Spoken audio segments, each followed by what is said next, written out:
Later this year, in September 2024, the calendar will mark the 10-year anniversary of the Apple Watch, as it has already been a decade since its unveiling in September 2014. For a while, we heard that this year would be a big one for the Apple Watch.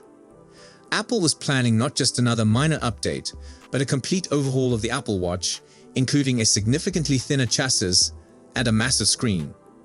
The band system was to be completely redesigned, with a new magnetic mechanism that would allow for more internal space for items such as a larger battery.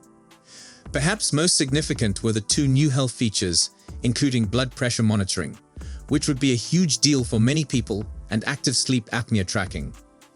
When all of these factors were considered, it appeared that the Apple Watch would be a perfected version of the wearable that we first saw over 10 years earlier. That, just as the iPhone X was a complete reimagining of what the iPhone could be a decade later, Apple would do the same with the watch. But until now, we hadn't seen how the Apple Watch looked. All these rumors gave us some ideas and guesses, but now we have the final design. And let me just say that the story is quite different from what we first heard. And instead of looking at these gray and strange-looking CAD images, which are raw engineering files, this is, of course, Apple Track. I want to show you what it will actually look like. This is your first look at the 2024 Apple Watch X. Right away, it's clear that the Apple Watch's core DNA has not changed. It is once again a rounded rectangular shape. At this point, Apple is fully committed to the concept, and I don't believe we'll ever see a circular watch. With that being said, let me show you the two largest changes that Apple is implementing this year. First is the largest improvement to the screens possibly ever. Apple is drastically increasing the screen sizes from the current 41 and 45 mm sizes to 45 and 49 mm. And if 49 mm sounds familiar, it's because Apple already makes a 49 mm sized watch. That's the current Apple Watch Ultra, suggesting that the biggest normal Apple Watch is going to have the exact same size display as the Ultra presently.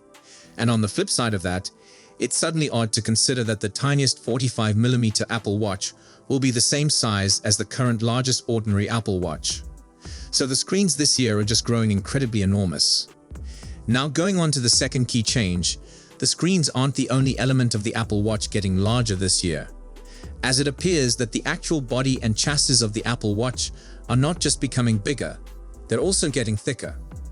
See, here's where things get a little bit funny because, according to the most recent speculations from sources like Womanshi and Mark Gurman, they have indicated repeatedly that the Apple Watch X's design this year is actually going to be slimmer.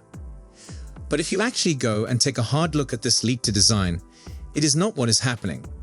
Actually, the opposite is true. Looking at the leak created for the Apple Watch X, the body is getting thicker year after year. And it kind of makes sense because how else would Apple make the screens this much larger and leave room for everything else? Which puts us in kind of a strange spot because this essentially tells us two things. Number one, that we are not actually receiving the whole redesign this year with a slimmer body, the new band system, and all of the insane breakthrough features that we thought we were. But also number two, that maybe the battery life on the standard Apple Watches could finally grow from 18 hours, as if Apple is increasing the thickness. That is undoubtedly what has enabled Apple to achieve the incredible battery life on the Apple Watch Ultra. And perhaps they've decided to forego the crazy fantastic design in favor of a significant improvement in battery life on these normal watches, which I believe would make consumers very happy. Even so, after viewing the Apple Watch X leak design and what we've seen thus far, I'm quite bored with the Apple Watch. We have seen no significant changes in a decade. And yet again, even on the 10th anniversary, it appears that Apple is playing it safe by doing the same thing for another year. Of course, fitness will continue to be an important component of the Apple Watch X experience. Third, it is difficult to maintain consistency and actually work out. Trainwell has fixed all of that. See, when you get started with Trainwell, they match you with your very own personal trainer, a real person in the real world that sits down with you one-on-one to discuss your objectives and what you want to focus on. They then create a specific personal plan based on what you discuss to help you achieve your objectives, whether you go to the gym, like I do, or prefer to work out at home. Once your plan is finalized, you can begin working out with the Trainwell app, which is extremely useful. And for now, if you use the link in the description, you can get 14 days of free personal training. Okay, so let's get back to it. Here's the deal though. This isn't the only negative news for the Apple Watch X. We've also received terrible news about not one but two of this year's new Apple Watch X health features. And I discussed them earlier. They are monitoring blood pressure and detecting sleep apnea.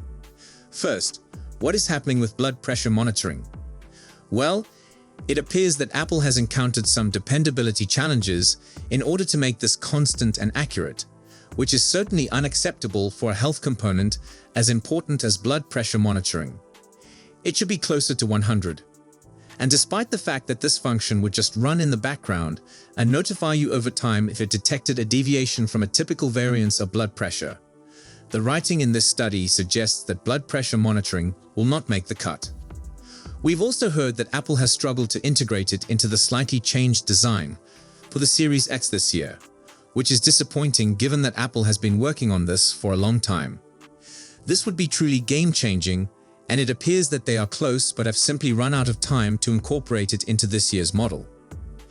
However, the second health feature sounds even worse, with little possibility of coming this year. It's called sleep apnea detection, which, like high blood pressure, affects millions of people each year, many of whom are unaware they have the sleep disease. It works by monitoring your heart rate and blood oxygen level. But if I said blood oxygen and you said, "I feel like something wasn't right with that on the Apple Watch recently," you'd be completely correct. Is the feature currently disabled on all Apple Watches for sale? This is due to an ongoing disagreement with Massimo, who claims that Apple stole their algorithms and poached some of their engineers in order to steal the technology for themselves. Meanwhile, watchOS 11 gives us a significant hint of what we may expect from a new Vitals app. When you track your sleep with the Apple Watch, it measures metrics such as heart rate, blood oxygen, wrist temperature, and more, so this new app allows you to see patterns over time and receive warnings if any of those vitals fall outside of your normal range. If two or more metrics are out of range, the Apple Watch will notify you, possibly because you drank too much the night before or are sick. Sounds familiar?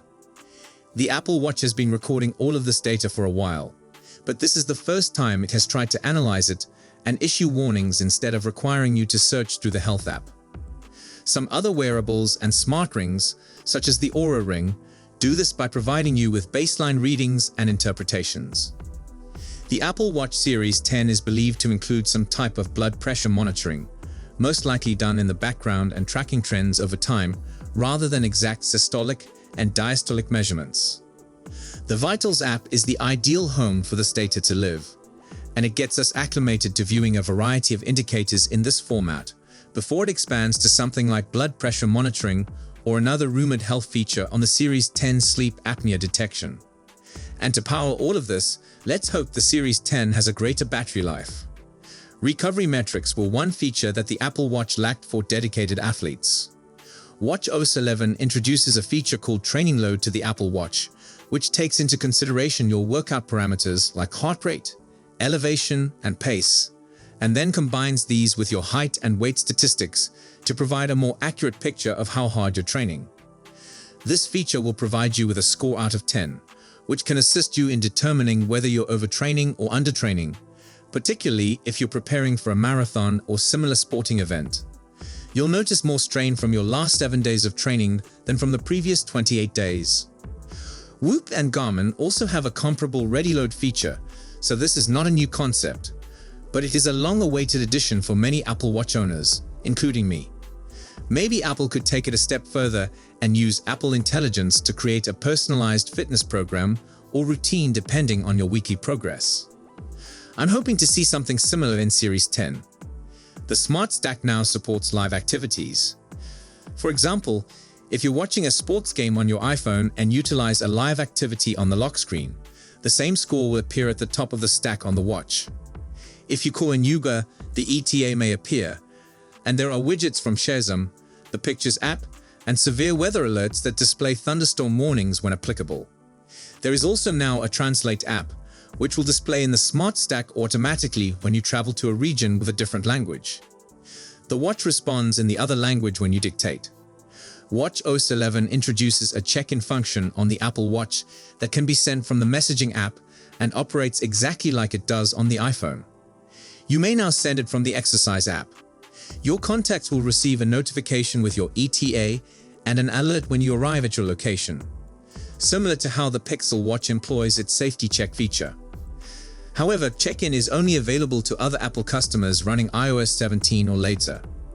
Something I've wanted on the Apple Watch for a long time is the ability to transmit my location to friends and family when I'm working out or simply riding my bike to work, but many of those contacts use Android.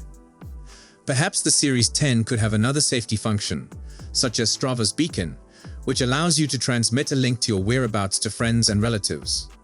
After all, you can FaceTime with Android users via a browser and a link, so it is not entirely impossible.